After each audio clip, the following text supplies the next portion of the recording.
What's up, dog? What's up? How are you, Benny? I'm chilling and vibing. I'm kicking it. How you been? I've been good.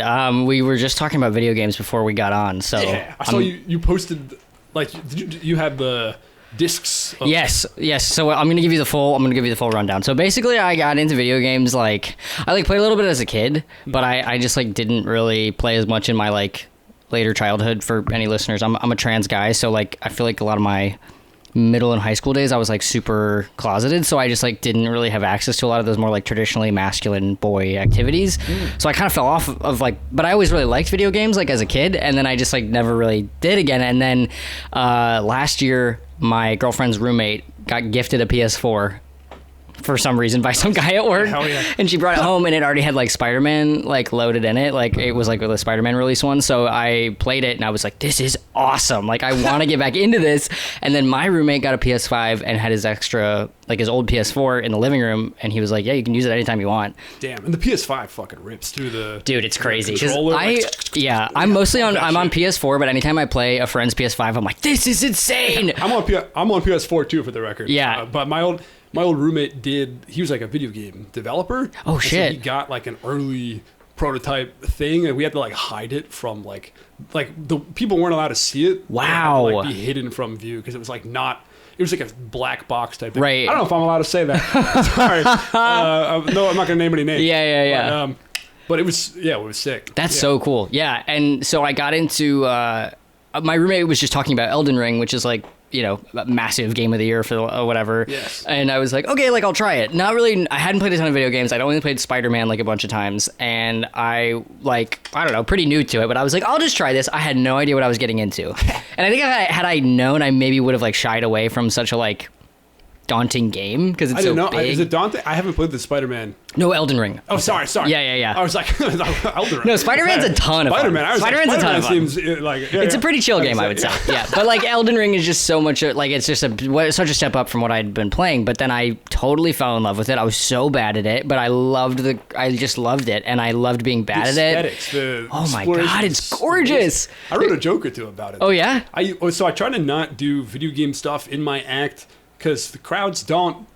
Yeah. Not everybody plays games. Yeah. But I try to have it be like, all right, I think people could get this from context. Totally. The idea is like, I always like to play as a woman in games just to see what like life is like through their eyes. You know? Yeah. I didn't know women always have to dodge lightning attacks. And that was like a, Elden Ring focus.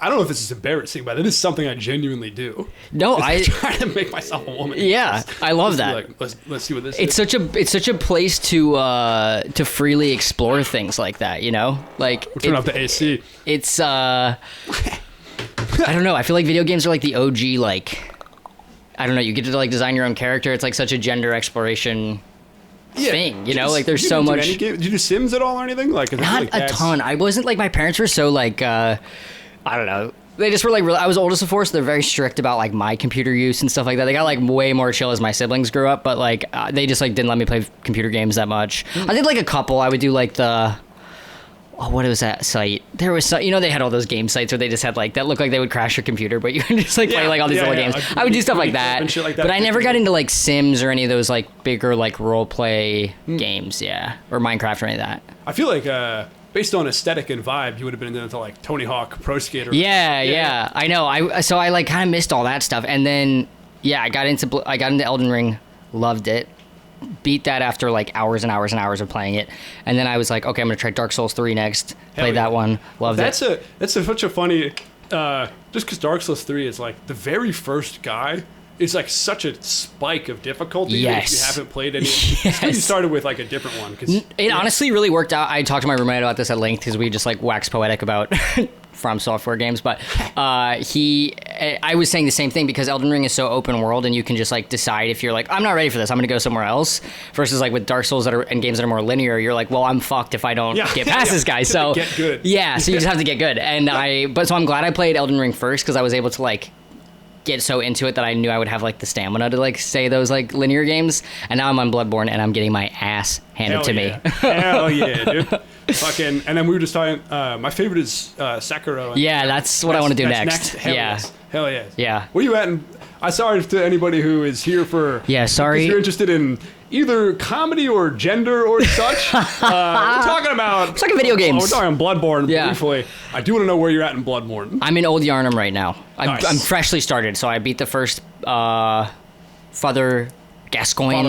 Yeah, that's a hard one. Yeah, people get stuck on... Totally. So I got through him, and then now I'm on the Blood-Starved Beast who's kicking my ass because I accidentally used up some of the shit I was supposed to use on him. So you live and you learn. I love that reveal when you first walk out that door, and the guy's like, don't come here. Sorry for spoiling. But then it's like, he fucking opens up fire with a Gatling gun. You're like, oh, shit. Yeah. And I like how, like, that. What I'm excited about this one and about Sekiro is that they have, like... I really like the mystical, vaguely Game of Thrones kind of world that the other games are set in, but I like that these ones have, like, a slightly different atmosphere. It's cool. Yeah. I don't want to speak too much about Bloodborne because I don't want to do spoilers for you. But yeah, the aesthetic is... Yeah, it's cool. Talk to me again about the aesthetic later, because because the aesthetic. I feel like it's a spoiler to even say anything. I'm gonna say nothing else. Okay. Well, I'm excited. You're making me like I gotta get back and play. But yeah, so I've been like recently getting into video games. So that's the deep end of the pool too. I know, and I think I wouldn't have jumped in. Like I said, had I not just been like, oh, I'll try Elden Ring, because I was such a novice at that point. I didn't know anything. I wasn't like in on video game culture. I wasn't in I just like didn't.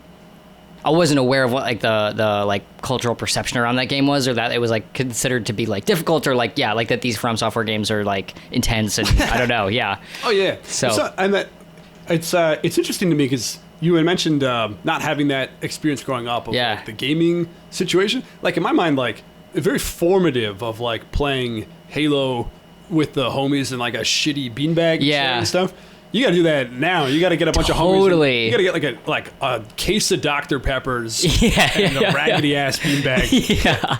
No, totally. I started a Substack like recently-ish, and that was why we brought this up, because I posted about it, because I wrote about it this week, and that was one of the things I was writing about, was like something I guess I like, I was, and this, for the people here for gender, this will get into that part, but I feel like I had this weird like thing where like they're actually here for gender stuff. I was more like, it's funny that we're immediately not talking about anything that has to do with anything. Yeah, I don't think people watch my stuff for disability. You know what I mean? But they're here for comedy. Yeah. But I went through this weird thing where like I feel like I had this like really early childhood, like boyhood, where I was able to like be myself, express myself the ways I wanted to. And then when you get into middle school, it just sort of like naturally, or by people saying things, like you just kind of get socialized back into the closet. At least I should speak for myself, get socialized back into the closet. So like my like middle, high school, college years were very much like me deep in the closet, not really understanding what was like up with me, vaguely figuring out I was gay, and then later on figuring out that I was trans. But like in that time, I felt like I had such animosity and like hatred for like traditionally like male-centered activities, like getting together with your friends and playing video games. Oh, that's so stupid, they're rotting their brains, it's violent, it's fucked, like just having all these terrible opinions about it. And now as an adult, and now that I'm playing video games, and I'm like watching my roommate who like gets like hangs out over like online gaming platforms with like old buddies, like playing Fortnite or whatever, I'm like, this is so beautiful that like men, typically guys or whomever, like have this instilled, I don't know, thing that they did as like kids that like still can translate, even though we all live in different places, that they can like keep up with their homies. I'm like, damn, I wish like my friends did stuff like that, but most of my childhood friends are women and they're not playing Fortnite. So it's interesting because that gender division of gaming is only a certain age and above. Right. The Wii was marketed to all ages and all gender. So from like depending on your youth, if it's like 2008 or something and down of if you're a certain range, it's like 50-50 entirely. Like Yeah, and I mean that really. And by 50-50, I mean of the two genders. Yeah. Suck it, non-binary people. Yeah. They're out killing frogs. Those are outdoor kids. Yeah.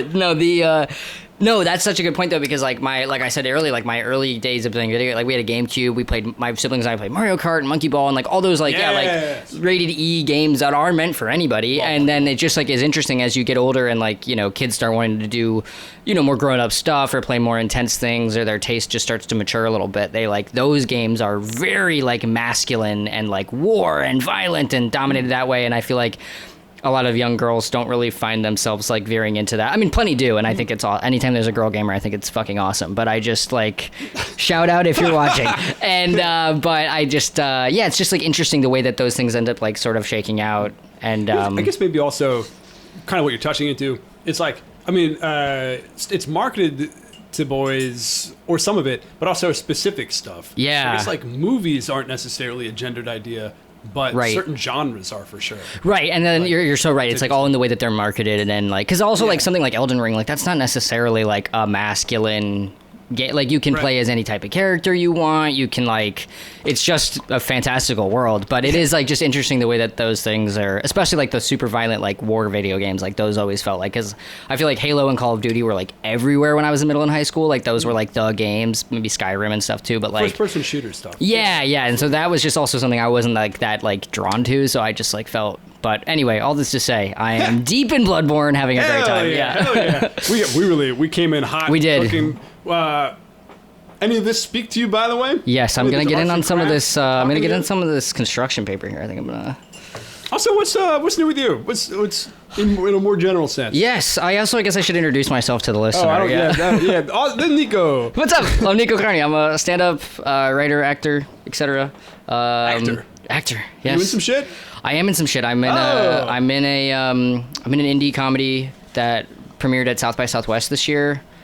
And it's doing the festival circuit right now, so hopefully it'll get out to a streamer distributor at some point. But it's super cool. It's a very cool like buddy comedy coming of age centered around these two high school friends who are like classic buddy comedy trying to get laid the night before high school, and that's like kind of my character's driving energy. Nice. And they come up with this plan to get into the girls' sleepover by dressing as trans women because people don't check that shit anymore. Kind of playing on the conservative stereotypes of it. And then in the process of doing this, like me and my friend go through this plan, and she realizes in the process that she's a trans woman. So it starts off with these like two like guys. Cool. Okay, so it kind of, it's touching into like the kind of white chicks. Totally. Like she's the man kind of trope. Yeah, super bad, like, that kind of stuff. But then spoiler takes this twist where she realizes she's a trans woman, and then it's sort of about this coming of age and her finding herself, and then this friendship reconnecting after this like explosive thing. You play a high school cis boy? Yes, I played like endlessly annoying says a million gross things a minute high school cis boy, which was a ton of fun to do. Hell yeah. It was so much fun. The whole cast. They let you improvise? They let you riff? They did let me do a little bit of that. Yeah, like totally. Like the writer-director Shiv McCarthy is a trans femme non-binary director who's incredible, and like just was like so down to let me and the other actors like play with the material, and also like, you know, do some word perfect takes, but also do some where we like found the characters a bit more, or like found the energy in the scene. So yeah, it was a great experience with that. The whole cast and crew was like queer or trans, barring like maybe 2 or 3 people, but like even the catering. Even the catering, yes, exactly. No, it was pretty sick. So so look out for that. Hopefully it'll hit that's cool. A streamer. That's interesting how that works now. Yeah, because it's like, so I mean, there's a world where it could go to theater, like a theatrical release, but like most movies don't really get that anymore. So I would imagine it would just get. But I'm not involved in that part of the process, so who knows? No idea. That's cool. Yeah. South by Southwest is so fascinating to me because it's like, here's a trans coming of age movie, and here's a new telephone. Yeah. Like, what? It was crazy. So we were like, it's in Austin, and like to your point, it's like, for anybody that doesn't know, it's a massive festival that's like film and TV, music, and then just generally like science, or like engineer, like. I don't know, tech, like I don't even know, like just general like tech shit. So then there was this whole exhibit, for lack of a better word, outside that was for Rivian, which is like an electric car. And they had it was just a lot, just an empty lot that looked like it would have been like, waiting for construction. And they had this huge dirt pile, and people were in line to drive over it with the Rivian. I was like, line around the block. I was like, what is this festival? Like, who is waiting for this? I've seen a version of that at the Javits Convention Center. They have like a Jeep thing. I've seen that car thing where like people are like, yeah. But it was so like, funny. It would be like one thing if it was like a big monster truck or something that you like, oh, let's try this. But it's just a Rivian. It's just an electric car. You should be allowed to like drive a monster truck around, but they should have like a separate entire like road and highway system just for people with monster trucks. Yeah, and they let you go. It'd be so funny if you're like in traffic and it's just like these like big. Yeah, that's funny. Or they should let you drive over other cars. Right, because you're that tall. Yeah, that would be nice. I mean, if the wheels are. If they made the wheels big enough and soft enough in a way where like it wouldn't squirt, like totally surface area spread enough and you literally just get driven over by, you know what I mean? That'd be sick. Like, why is it dark all of a sudden? Oh shit! Yeah. You do feel it. It does shake. Oh, you do feel it. That's it does. Sure. It does injure you. Yeah. Yeah. But that was cool. Yeah, and then otherwise, I'm doing stand up. I'm doing stand up in the city. I'm on tour this fall, so I'm excited about that. Nice. We did some similar spots last year, I think. Didn't you? You did some of the helium rooms? Oh yeah. Yeah. Would you like see on the calendar or something, or like? I think I saw, or maybe one time I saw you. We had talked about like we had both done like. Because did you do helium in Atlanta, or did I make that up? Yeah, I did all of them except for the new Seattle one. Oh, nice. Okay, cool. So did you do Indy as well? Yes. Yeah, and then like Good Nights and Cap City. Yes. Yeah. I did like the same run of those rooms. Yeah, great. Yeah. They were all great. I really enjoyed them. I had a good time. Stand-up comedy is fun. It's great. That's how we met. We met at a. Well, we met at a mic. Didn't we meet at that roof mic, maybe? I thought I met you. Oh, I feel like I saw you at Birth of Venus early on. Probably. I guess I already knew you. Where did we meet? I'm trying to think. Honey Baby, the roof mic. Maybe. Yeah. There was one like kind of early that was like. There was so many people there, and I think that was the first time I saw Maggie Crane. Like it was like right after COVID. Yes, yeah. Corey Popowski on the and Michelle Gold. Yeah. So maybe it was that, but I like all that time is like such a blur. So it's totally possible. It's like any of a number of those. Yeah. It's so funny, like. You do an open mic, so then it's like a few years go by, and you're like, oh, you're also on tour at the same time. yeah. It's crazy. It's really cool. Awesome. Yeah. Shit. Do you get to go back to Philly often? I go back pretty often. Yeah. Cool. It's for stand up. I try not to just like hit it over and over again. Yeah. But I go back to see like friends and family and stuff. Where are you from again? Savannah, Georgia. Oh. Yeah. Get back there much? Somewhat. So my parents actually moved to Atlanta with like a year and a half ago. So did they do your show at? Yeah, they did. Oh, yeah. They sure did. My dad brought some of his friends from work. They had a great time, so that was cool. And yeah, but I would go. I do miss Savannah a little bit because it's like such a cool city. But I'm gonna draw you as an Elden Ring. And and I went back for a show in March, which was fun. No, February. It was fun. It was a good time. By the way, I'm not good at drawing, so if this is insulting, it's because I have no idea what I'm doing. No, me neither. That's fun though. You went back. That's what's up. That's fun. Yeah, it was cool. It was funny though. Like. Also, I can't multitask, so this podcast is about to become unlistenable. I know. I was just thinking that. I was like, oh, I'm talking and trying to draw. Yeah. It's like Hot Ones. It's like Hot Ones, except instead of having hot wings, I just poorly draw a hot wing. I have no idea. I just tried to draw your hat, and I fucked it up immediately. Hats are hard. Hats are hard. Anything that's like kind of like dimensional coming off the face. Well, I guess I'm gonna turn it into an Elden Ring hat. Body. The hat'll be a hat. But yeah, no, Savannah was cool. Nose. I'm doing a couple other like southern cities. So fucking stupid. That's what's up. Yeah. Nico generally has stuff going on. Yeah. You'll fucking find him on shit. You'll find me. I'm on Instagram. I'm on YouTube. I'm on. You know what I thought was so funny, and you don't have to co-sign my making fun of this. But I loved that you did the Netflix thing and it wasn't on Netflix. Didn't you do that? Oh, yeah. It's on YouTube. Yeah, it was. It's on Netflix's YouTube channel? Yeah. Well, what's that called? Netflix? Introducing. Yes. So I'm, of course, grateful for it because it was like my first big break and it was like very cool. But it was the diplomatic. It was, with all that being said, it was very funny to be like, oh shit, like I'm doing this thing for Netflix, and then they were like social media accounts, and I was like, okay, still cool, like whatever, that's still, and like it's the new media age, like this is where things are, whatever. And then like they were like, oh, we're gonna put it out on all our socials like the night after, and I think they've since fixed it, but I was in the inaugural like first one, so I think they were like test running some stuff, so they only put it out on YouTube and Facebook. I was like, on Facebook? Why aren't you putting this on TikTok and Instagram? What is happening? So of course I'm just getting the worst the worst people in the world finding this first. So that was a bit of a bummer. But it sounds like they've maybe fixed it. But yeah, it's interesting. I mean, they did it this year, and there wasn't even a festival. So the festival's bi-yearly. Yeah, but they're apparently doing this like showcase every year. But I'm like, well, what's the point if the festival's not going up? I don't know. To each their own. As you talk, I look at your teeth. Not my circus, not my monkeys, as they say. Oh yeah. But I did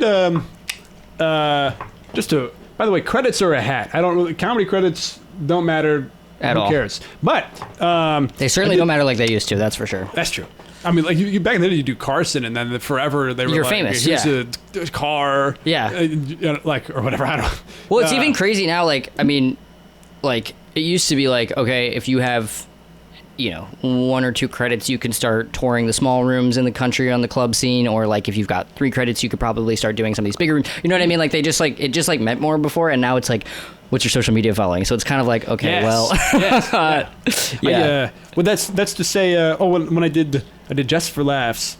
And yeah. What year did you do? The video came out in VR. That's on right. Oculus VR. Yes, you did it the same year as Sabrina Wu, right? Yeah. Yeah, that's right. Because I remember like seeing they had that big like box on stage and was like, what is that? That's what it was. Right. Because it was like through Meta or something. Were you there? I wasn't there, but I just remember seeing the clips from it. Yeah. Oh yeah. Yeah. They had it's so funny because they had like they're like, yeah, it's gonna be released in VR, and they had cameras set up in like a circle, making you think that they're like capturing like 3D footage or something.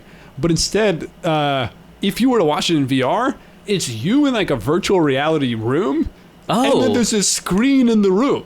You're just watching it. You're just watching the YouTube video so in VR. The VR is you sitting in a room watching the TV. I don't even think you could sit in the room. I think it's standing only in the VR room. Crazy. It's like it was like not even. There's no reason for it. It's also like who's clamoring for VR comedy like that? Like where? Like what is that? Because I just like don't see what that's replacing. Yeah, VR. I think people thought that and self-driving cars. I think people like really a few years thought ago that was people going were to like, take off. That's next. Well, have you seen those Waymos? Oh, when I was in Austin, I saw. Yeah, yeah. I saw one in Austin and one in LA. I haven't seen them in New York yet. I don't think that they're going to be able to do it here. Yeah. For multiple reasons. I feel like the taxi drivers union would sooner keel over and die than let that happen. But they freak me out. I don't think I'd want to get in one. I'd get too nervous that they would just like stop working. I mean, I don't mean to put out false information, but I did hear that they're bullshit. I believe it. I heard it's like you get in and some guy elsewhere is just driving based on the camera. But I don't know. I mean, it's like PR for Google or whatever. But is that even like? I don't know. It's like, is that safe? Like, how good is like the reaction time? What if the feed goes out? I don't know. Like, what then? That's crazy. That's a good question. No, I would never get in that shit. Yeah. Draw on your face. Hold on, wait. We got it. I'm sort of drawing my Bloodborne guy poorly. Are you drawing yourself as a Bloodborne guy? Well, he has a top hat, which is what the guy in Yarnum has. I love that. These fellas of Yarnum.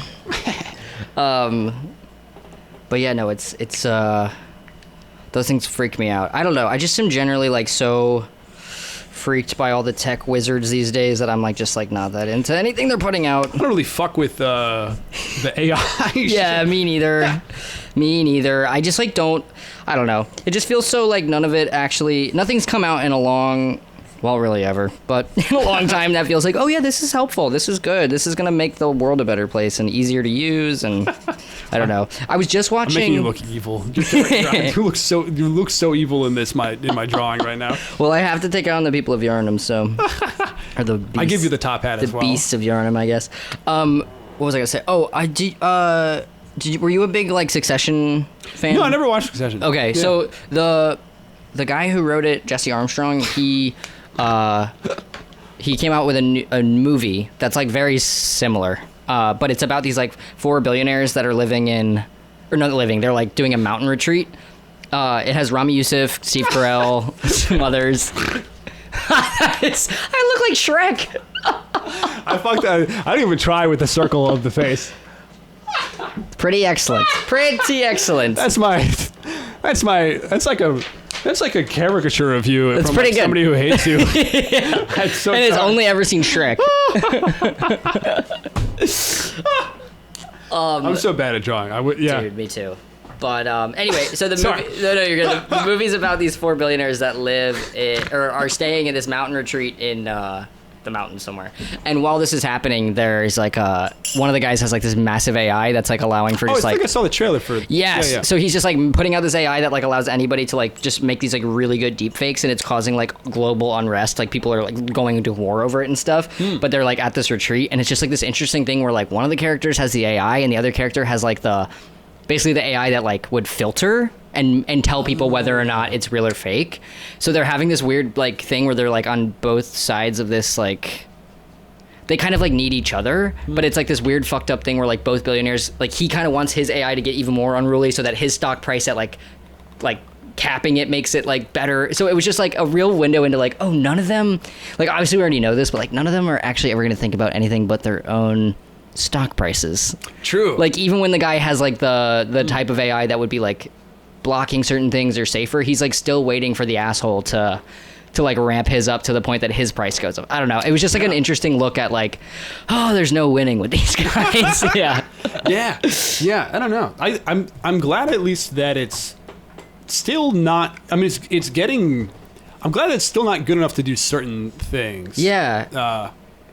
I'm glad it's. Yeah, not fully fucking us yet. I'm just like nervous that there's no contingency plan for like when it is ready, and that like millions of jobs just like go away in a second, and then it's like, well, what are all those other people gonna do? You know, I've been thinking about how almost every single thing, like if we just had like a universal federal jobs and training program, like it'd be like, all right, if you lose your job, it's like cool. You just go there and they help you. The government for sure will take care. And it's like even if it's like okay, so like universal health care.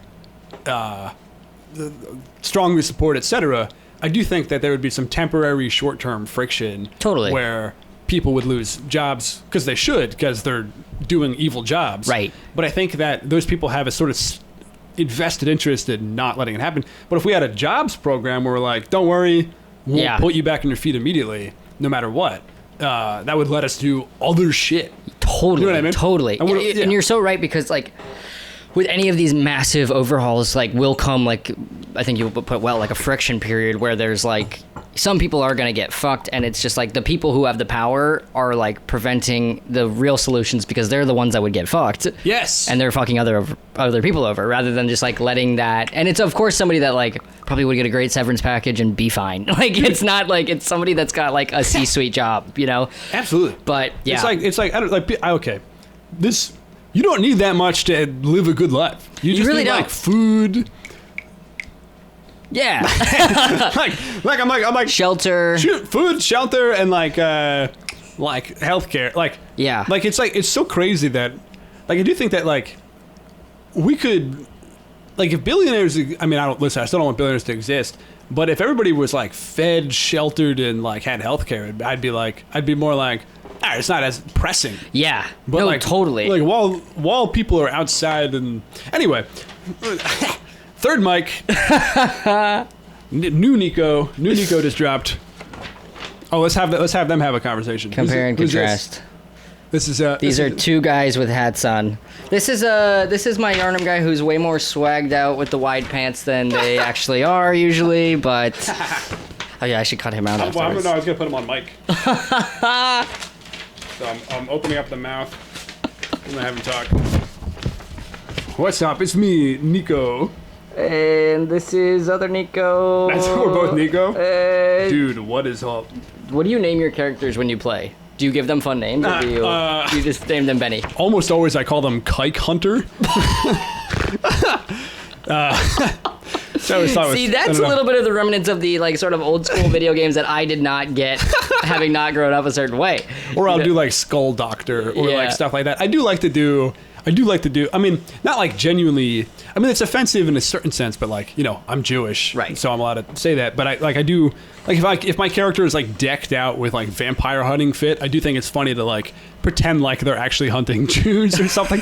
But yeah, well, how about you? They're like the Jews are like not even in Yarnum. We get displaced even in Yarnum. Is your name? I usually just do Nico, which I always find kind of funny because it's just like that's not the name of a guy that lives in this area. Like it just makes me laugh, you know. So I like keeping it simple, and I like going to the page where it's like the guy, and then it's like Nico. Like, it's just like stupid, but yeah. I'm curious. You mentioned before about this idea of creating a character as like an early idea of gender exploration. Yeah. I'm curious. to hear more about that. Yeah, I feel like it's, I don't know, I was just... we finished arts and crafts. I think it's something that I don't know, I was thinking about this too with like some of my, like I was a English major in college and I did creative writing as like my minor and like other classes and stuff, and I was so frequently, I would write, and I wasn't out yet, I wasn't even out as queer yet, I don't think, for most of my college time, and I would always write these things from the perspective of a man. Or like even if it was like a inner monologue or something, it was always a guy, and I never really thought about it that much. I was just like, oh, like I guess it's just what I'm writing or something. But that was never natural to me to write from a woman's perspective, and it's so interesting now to like, oh, that's like my inner monologue. That's so interesting. But same thing with like when you're making like your character on the Wii or something like that, like. I don't know, you have like you have choice on what you are looking like, and like if you're, and like you can... My inner monologue is having my eyebrows be way the fuck up here. Exactly, yeah. And having a huge afro, all those things, and like, and I think like also it being a video game and something that's like really whimsical and playful, like you can sort of get away with like doing stuff like that without people being like, oh, so you're transgender then, like that's what, you know what I mean, like you can just play and be like, oh, this is silly and I'm just like joking around, or I'm not, or like whatever, or like this is just the kind of character I want to create. I feel like it's like a safe space to start exploring stuff like that without a lot of scrutiny. That's kind of interesting because I'm sure you've seen, I've kind of been like railing against people being like, it's just a joke. Yes, I was just looking through your the like slides, and I just like so agree with all that you said. I love that. I appreciate that, but I didn't bring it up just to pat myself on the back as much as you're kind of making me go like, this idea, you're like, oh, I'm just kidding. Right. But then you're actually trans. Right. And so that's an interesting opposite side of the coin. Yeah. Like, what your friend's character in the movie is doing, what you're saying, where they're like putting on the dress and then going, haha, and then they're like, wait. Yeah. And I think that there's a lot of people, I mean, I was having this conversation with somebody about like the, you know, conversation around like gay people playing gay roles, gay people writing gay roles, things like that, and like where those lines are, and like where our extensions as an actor can reach. Like, can we play somebody who's gay if we're not, and should we, and like all those conversations. And I was, you know, I think I had like a pretty drawn line on that, in that I thought it was like, I don't know, I prefer when, and I think this comes out of doing comedy, and like here, and you and I both know, like we hear so many people tell horrific jokes about trans people, queer people, whatever, and it's like, I promise you it's going to be funnier coming from us, and I promise you it's going to be more fun because you're not going to be like, is this person threatening? Like, it's going to be okay. So all this to say, I think I had kind of like a hard line in my mind about like what that was, but then I had a friend talk to me about when she first played her first gay role, she didn't realize she was gay until she started playing this character and realized like really diving into it. And so I was like, that's like an interesting thing, but it kind of goes back to what I was just saying with like, until you like play with it, you might not know, because we're not, especially these days, like nobody's going to be encouraged to explore. So like you kind of have to find these like weird little natural places to like dip your toe in that are like sort of innocuous. Absolutely. Yeah. So you know, if I heard somebody try to do your material, I'd be like, you're not a youth soccer coach. What the hell? Yeah. You're not 5'5". What the fuck? What are we talking about? Yeah. But that dipping your toe in is really interesting. Yeah. I do think that like arts and crafts is, I mean, maybe not this, but I've been trying. Like, mine's leaning more craft than art right now. Let me say that. I did that dig. I mean, you know, I consider myself to be not NB in a certain loose way. Yeah. I'm very frog core NB in a certain sense. But I do think that arts and crafts is a more maybe classically feminine or something in certain angles. Yeah. I've been trying to explore that. Yeah. Yeah. It's, you know, I have like, I never felt very artistic as a kid. And I was always so blown away that so many of like the girls in my class just like sort of had an instinctual understanding of drawing, or like were good at coloring inside the lines, or like, I was like, when did everybody learn bubble lettering? I didn't learn that. Like, who taught you that? You know, just, and I'm feeling so like on the outs with that. But so you're so right. I think there is like you're having gender dysphoria because every time you try to do the bubble letter, you draw the cool S by accident. Yeah. Damn it. Fuck, this is too awesome. Too much swag. What's going on? Do you have T-boy swag? I think so.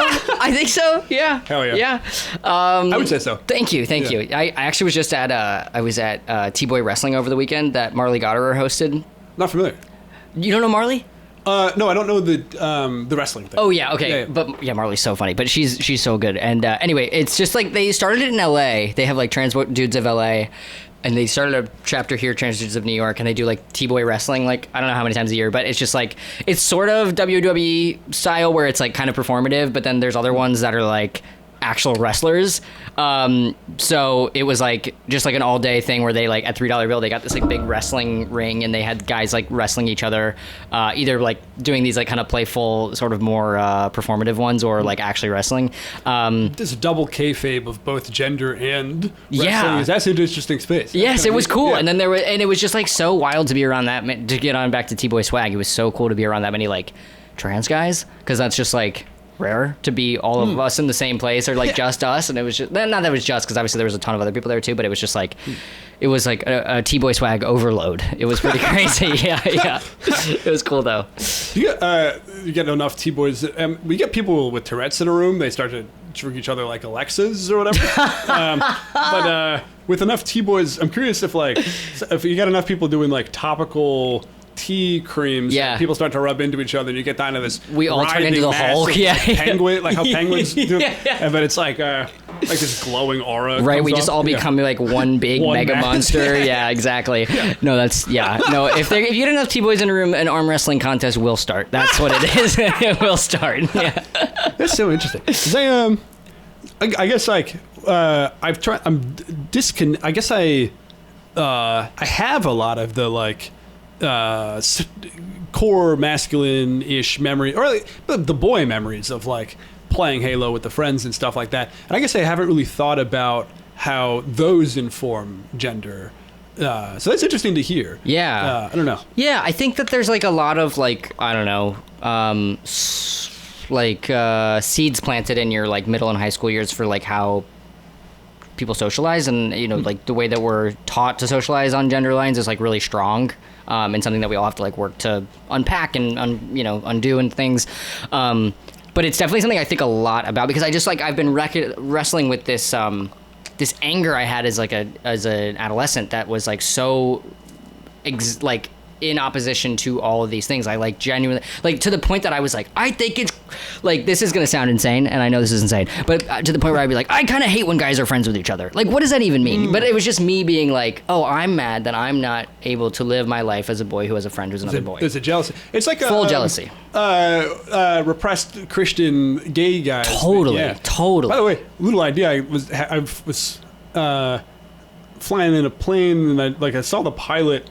And something about the pilot made me think this, but it's like if you're a repressed gay Christian man, the worst life path you can do is become like an evil Republican, and the best life path is become a pilot. Totally, you know what totally. I mean? And then somehow all of your flight attendants are gay men. That's strange. I met a pilot after a show who was like just staying at the same hotel, and we're at the bar, and he's like talking to me about how like, you know, gay sex is like a sin and whatnot, and he's like, I just love the sky. I'm like, brother, you're gay. This isn't something two dudes don't just like talk about at the bar. Like, I promise you. I just need to go clear my head, and he goes flying for 1,000 miles. That's so. It's also like, I hope that whenever I'm like, 2,000 feet in the sky, that some guy isn't up there being like, I just want to think about having gay sex all the time. Like, that's really, you're gonna crash, I think. I think so. I've been thinking about the opposite side of that coin is like, maybe if we did live in a more free society, less people would want to be pilots.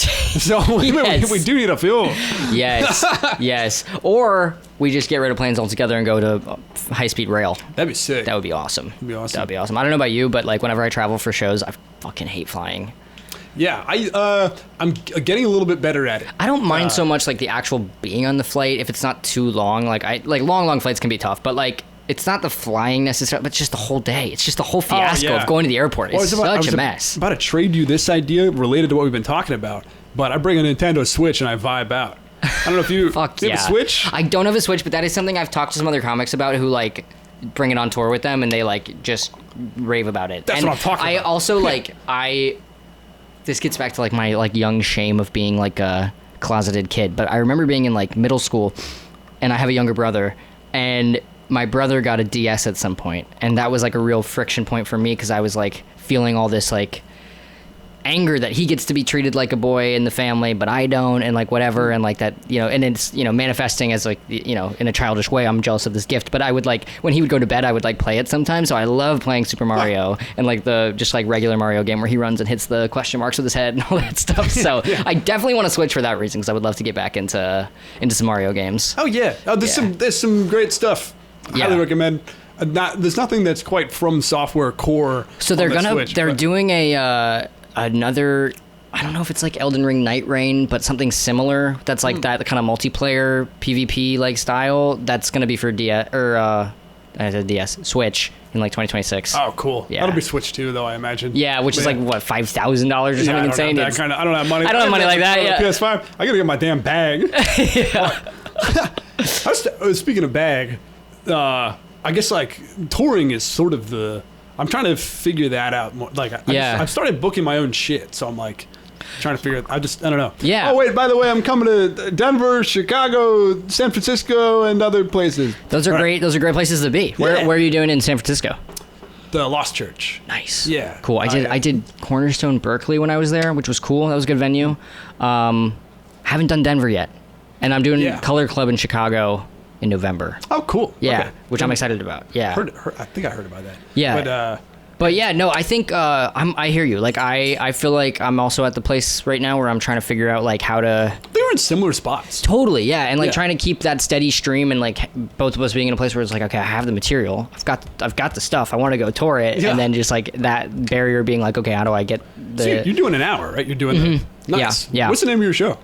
Right now the show Nico Unleashed. Yeah, right now the show itself is untitled, but the tour is called the Wee Lad Tour. The Wee Lad. Yeah. Which is a reference to a joke I tell at the end of the show. So you're gonna have to come see what that's all about.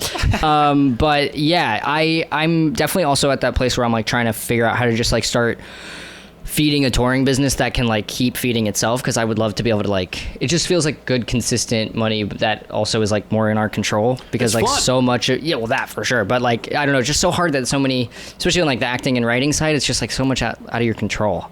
Yes. And you can't like generate it yourself. Stand-up comedy is purely, this is what I wanted to say on the stage. Yes, and it feels like such an honest, it feels like an honest handshake deal where it's like, you paid tickets, you got a seat and a drink, and I have an hour's worth of things to tell you, and then we can go our separate ways. Yeah. And like that feels like a fair shake, you know? Is there a theme to your show? Yeah, it's definitely like I wrote a lot of it with, in the early days of my like transition, and it's been sort of just a reflection on like the ways that things change and how situations in my life changed, and like what I expected versus what happened, and just like it's all about Bloodborne for an hour. Yeah, right. So you start in Central Yarnum, everybody gets up and leaves. Yeah. One person's like more. But yeah, so it's a lot about my transition, and also just like stories along with that, and kind of centered around this like crazy time in my life, around the time that we met actually, where I started doing stand up for real in New York, and also started coaching soccer and came out. And so it was just like a lot of change in my life all at once. And so it's sort of on the backdrop of this like, you know, new life happening, and coaching and children and parents, and just like all these like different sort of soccer thematic elements that are kind of weaved through, but like largely. I only know you like this, by the way. Like, I don't know what your world was. Yeah, totally. I got no idea what you... Prior to coaching soccer, no clue what So I was a paralegal for 2 years. That was terrible. But before that, it was a lot more soccer, but I was just playing instead of coaching. But hell yeah.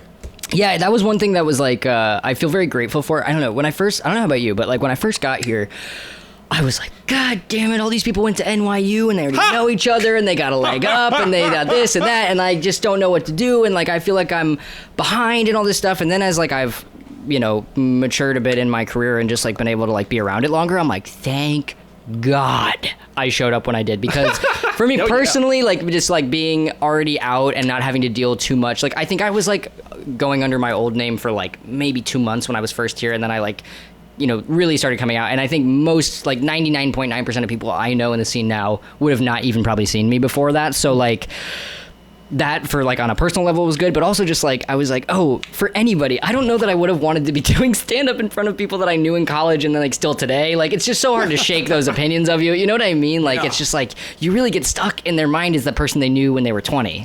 Yeah, I mean, a lot of friend groups and a lot of that is still NYU oriented. Yeah, I do think that you and I did both ride sort of the immediate like post-COVID excitement and wave. Totally. Like, energy, and it was like a summer too. So yeah, that was it. Summer 2021 in the New York comedy scene was booming, amazing. Yeah, like the rooftop show, the very first show, not very first show. One of this second show I did was with Sabrina Wu. I met them like immediately. Yeah, I met them. Like, I had a really similar thing. I met them almost immediately as well as at an open mic, and they were talking about playing basketball, and I was like, "Yo, I feel like we are like kind of similar vibe here, and I think we would really get along." And that's how we became friends. And so yeah, but that summer, I feel you. Like it was like, it felt in hindsight very magical and serendipitous to arrive when we did, because it was like this post-COVID boom where people were excited to be out. There were 1,000,001 shows. Yeah. Probably too many.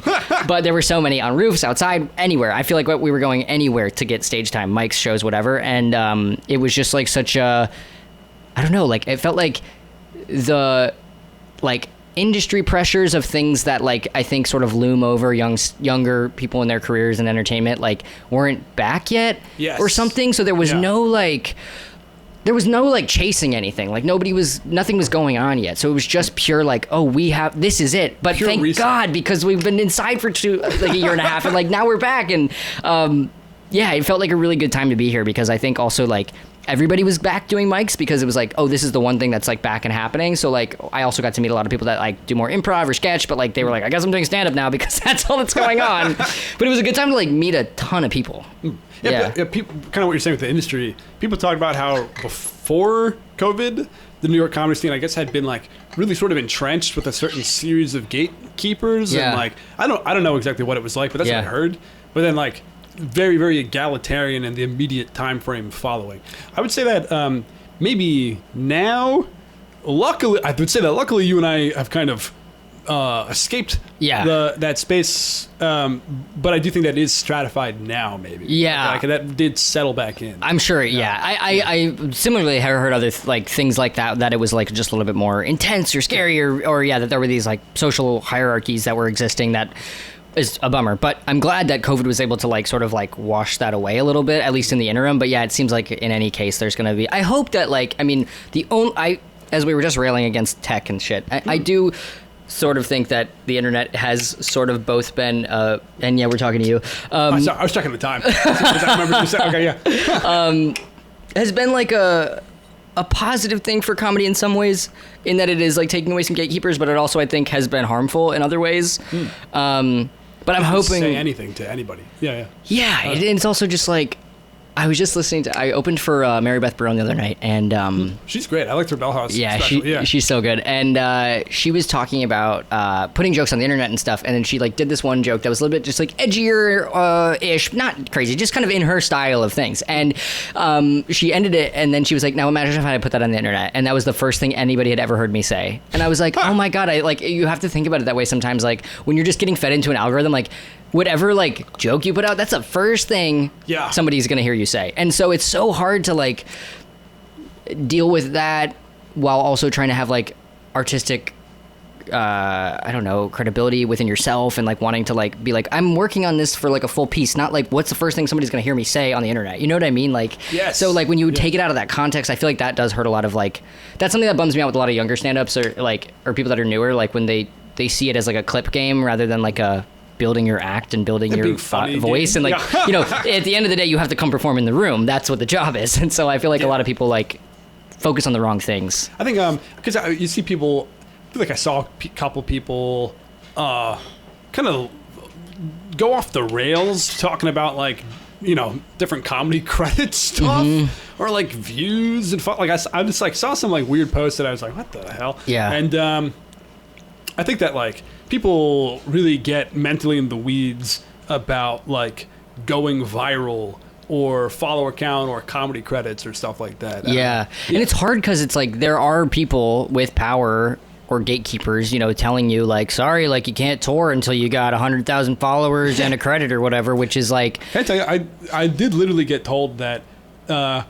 And I understand where they're coming from, but this one company was like, yeah, we're not doing production on specials unless you have 1 million followers. And I was like, how do you think you get 1 million followers? But I mean, I still understood though. They're like, it's not a financially viable business for us at this current moment, because we would need the comedian to be able to blast the clips for marketing. You know what I mean? Which is tough because it's like, I understand. But yeah. I can hear it. I mean, obviously, like, you know, that makes sense in terms of like their the road to model. 1 mil. Oh yes, it starts today. And I don't know, because it's like I was just having this conversation with somebody where I was like, people say like, oh yeah, you put it, you know, film the whole thing, you know, even if you self-produce a special, then you can clip it up and put it out. And I'm like, I don't want to do clips for the rest of my life. I just don't think I can do it. Like, I want to work on something that's longer than 90 seconds. And obviously it would be of a 90-second piece, but I don't know. I just like, and I know it's like, okay, like it would exist in totality somewhere, and like people, if they wanted to watch more, they could, but I'm just like, I just. You're not interested in doing a special? Like you said. Oh no, I definitely am. Oh, okay. I'm definitely interested in doing, but that's my point, is like I want to work towards a longer piece. I want to work towards that. Like, that's what I'm interested in. I'm not interested in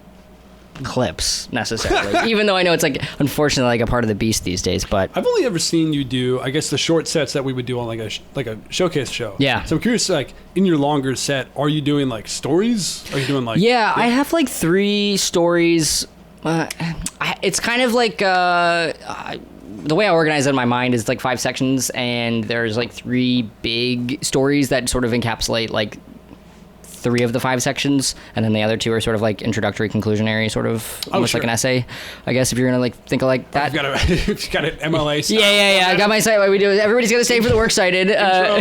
First story, 3 main bullets. Yeah, exactly. And we've come to, and in conclusion, that'd be so funny. Thesis statement. Yeah, right. Yeah, I love it. Just Nico, his thoughts. Table. Yeah, but yeah. So I have 3 longer stories in it that have like, and they didn't start super long, but they've like sort of, but they're definitely like they emblemize like these moments in the set that feel like they're like good time for a story.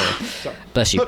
So I had water gun on anyway. But yeah, it's definitely like, that was something that like from doing shorter sets to like doing the full hour was like, okay, like there's got to be, you can't.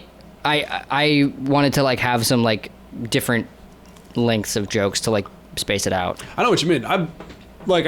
I'd still just do one-liners the whole show. Right. So I do a little.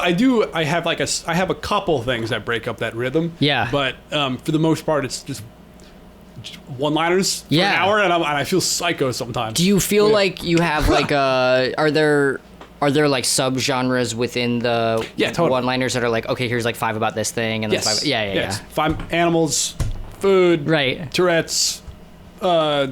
Harvesting the blood of a beast. Yeah. You know what I mean? Yeah. It's honestly like a little dead serious. Hold on. I'm dead. Wait. Check. Look. Wait. Fresh from the note cards. We got animals. We got food, and then later on we do for real actually have beasts and blood. Oh, I love that. So there is something about Bloodborne in it for sure. Yeah. Well, I mean, maybe you'll feel the same way, but I feel like everything you do gets drawn into the idea. Yeah, absolutely. Oh, absolutely. Yeah, like you have to leave yourself open to pull from everything, because you got to be able to. But yeah, no, for sure, I'm thinking about Bloodborne. Yeah. So I have a question for you too about just like, so how early in the set do you typically like let the audience know that you have Tourette's? I have to do it immediately. Yeah. Because I feel like, I mean, obviously I'm not fully equating, but I think similarly, like I have something to tell them up top to like contextualize what they're gonna see, or like explain to them. You did it in the first 10 seconds of this pod. Yeah, I did. I know. I'm sorry to have to do that always, but I do feel like it helped. Like I don't know how you feel, but I get in my head about it sometimes, about like addressing it or not addressing it, or like, okay, so for me, like, you know, bringing up that I'm trans, like I sort of have to up top to contextualize the jokes, or just be like, hey, you need to know this so that you understand what I'm talking about for the next like hour or next 10 minutes or whatever it is. But also like in the early days, it was like necessary because I wasn't like passing yet, or I was like looking a little more ambiguous. So like they would be like what are we looking at? And so I would have to like clarify for that. So I felt like a real need to clarify up top. I'm not ready to laugh. And if I see somebody and I'm like, what's going on here? What the fuck gender are you? I'm not laughing until I know what your whole deal is. Right, right. Yeah. But especially for like audiences that aren't yours, like it's like, okay, I have to like let you know that I know what's going on, that I'm in control, and that I'm okay with what I'm about to talk about. Yeah. So that you feel at ease. And so I was just curious, because I'm always curious about like other comics who have like, I don't know, just similar like life stories or things that they feel like they need to, or like do need to like talk to an audience about, like how they're, I don't know, how they feel about that process, or when they feel like it comes up most naturally. But yeah, I was just thinking, was trying to think of other trans boy comedian. Also, I like that you say T-boy instead of trans man. Like, boy. Are you like, you might be one of the biggest ones I know in terms of probably inflate your ego. Probably. I mean, it's funny because there's only two Tourettes guys. Right. In the grand scheme of like trans masculine people, obviously like Sabrina Wu, also trans non-binary. So like, but like in terms of like trans guy, there's a couple. I mean, like River Butcher, but he had a career before he transitioned, so he was like a very well-known like lesbian comedian for a long time, and then.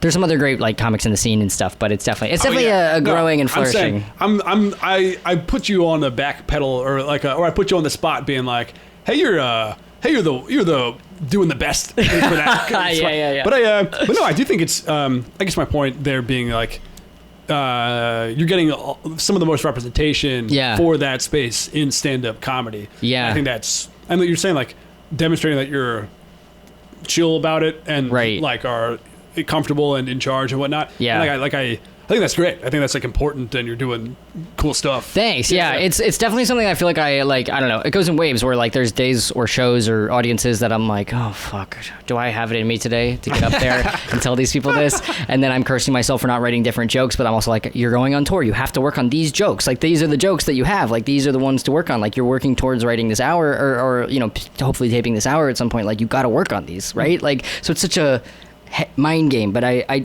thank you for saying that, because I try to remind myself that it is like there's not anybody else doing this material. Right. Yeah. That goes for all of us, of course, but like in terms of like the content either, like it's just not me and Dave Chappelle, I guess, but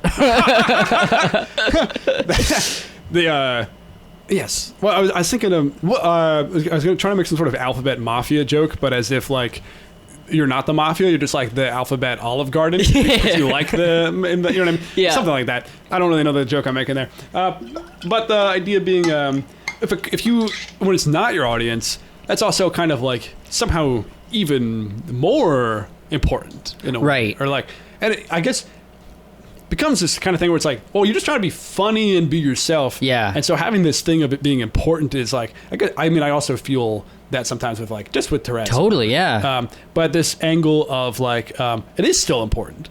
Yeah. And so if you have a crowd of maybe like Republican people, you being like, what's up? I'm chilling. Yeah. It's like, I don't know. Yeah, no, I totally agree. Cause it's like, it's, you know, when I'm playing for my own audience, I do feel very like happy that I get to perform stuff. Like one thing that makes me very happy is when there's like other trans guys there who are like, this is so cool. Like I've never heard comedy about us or from our perspective. It's always like we're getting punched down at, right? So like that's always really meaningful to me. And then when I go do shows for like, you know, not my audience, and maybe it's just a bunch of straight people or whatever, like I try to like not put so much pressure on myself of like, okay, this is important for them to hear, but like just go have fun. And like if I'm ever overthinking like should I be doing it, reminding myself that it's like, no, this is important, and that's why I should talk about it. Yeah. You know? Yeah, so yeah.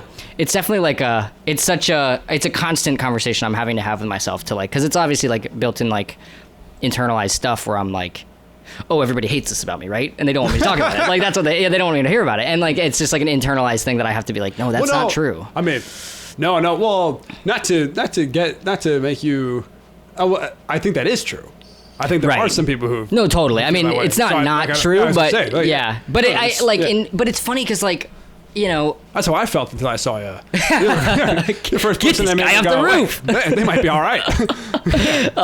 But trans folks might be okay. Yeah. But yeah, no, it's tough right now too, because it's like, yeah, there really are people that are like not down for this. So you also feel like, is there going to be, I don't know, just so many people just like are, I don't know, they just like react so like reactionary or like afraid of because the reality is like you hear all this stuff on the internet and on TV and whatever about what's going on, and I have no doubt that, and obviously like, we know it's happening, that these things are happening on a micro and macro level, but at the same time, like I am out in front of audiences, mine or not mine, you know, 5 out of 7 nights of the week or whatever, and it's like people are fine. Yeah. People like it. They laugh at it. Like I've done rooms for very straight audiences, and they are totally like, you just have to figure out which jokes they'll understand and that like aren't too in the weeds on the identity stuff that they'll be like, what's happening right now? And they like it. So like, so it's a weird, like, I don't know, like dissonance there too, where I'm like, on an intellectual level, I know you're supposed to maybe, they're saying you hate me, but then I'm here and you're loving this. So like, I don't know what to make of that. So that's another thing too, that I try to remind myself, like, well, you're not going up. Also convincing people. Sometimes. Yeah, I definitely hope that there are people that like persuasive, at least like leave by being like, I've never heard that much about trans people before, and especially not a trans man. We just don't have like as much representation in media, for better or for worse. So, but it's definitely, and another thing I love too is when there's like you said for better or for worse, not much representation in media, as if that could be good. Well, if it was good representation, that would be one thing. Yeah. But I'm like, okay. One thing I do love is when there's like a parent of a trans kid that is either like by surprise or by choice come to the show, and come up to me like, oh, my son's trans, and like, this is so cool. Like, that always means like the world to me, that like it's reaching the trans people themselves, but like the allies in their life are like excited by this and like, I don't know, want to learn more about the person in their life, which is cool. I don't talk about this too much. I have multiple trans mask relatives. Oh, no way. Not immediate family, but extended family. Yeah. So yeah, which I won't dox them, but they're two different sides of the famwhat they both chose the same name. Which no way. Yeah. That's like so classic. Yeah. But okay, what was I thinking? Something interesting is with identity stuff. I think that we've had a lot of representation over the years in stand-up with different identities of like different ethnicities, different disability, etc. And now with a lot of those identities, now it leaves room to go. Like, I don't have to talk about Tourette's. People kind of know Tourette's, and I can just go a different way.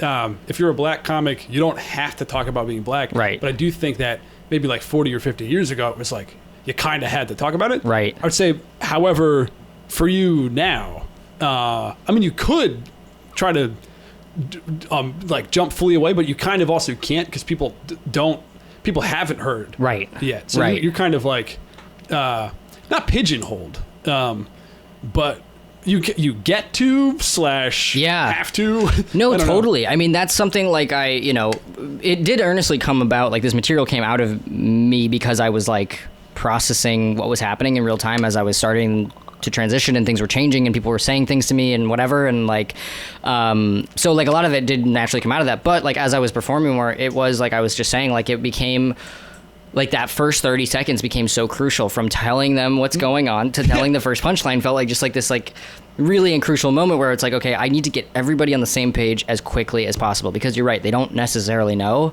what's happening, especially if you're not somebody who's like the type of trans person maybe they've seen before. And again, like I said, like there's just not as many trans people, are less likely to like be able to know a trans guy just because. And so yeah, it's definitely something that like I feel, there's like and also like when it comes to like some of the stuff I want to talk about, or like childhood stories, or like anything that would like come maybe in the next iteration of like material that I have after this hour, like I feel like it still will come up, obviously, because that's like my perspective in life, and it's hard to like, you get to free yourself, you get to establish a baseline, and then from now on you get to do whatever you want. It kind of feels like it's like, okay, here's my, and like the way that a lot of comics, like their first special is sort of their like get to know me special, or like here's who I am sort of thing. It feels like ripe for that, where it's like, okay, you're gonna learn everything you need. I always joke that like my favorite way for people to know me is if they've seen my stand-up, because then there's no questions to be asked. Like, they know everything that they need to know, and we never have to talk about it. And that's kind of like the vibe I like, I guess, because I have control over how it's talked about. And so I think that like for those reasons, it really excites me to get to talk about it.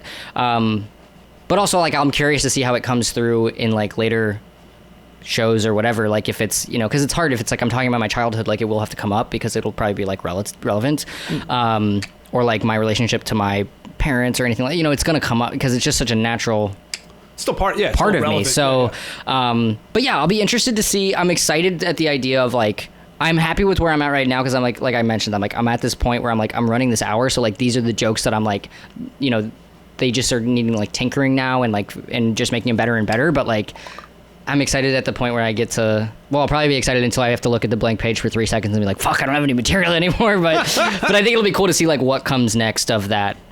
I don't know. Yeah, no, I know what you mean. Yeah.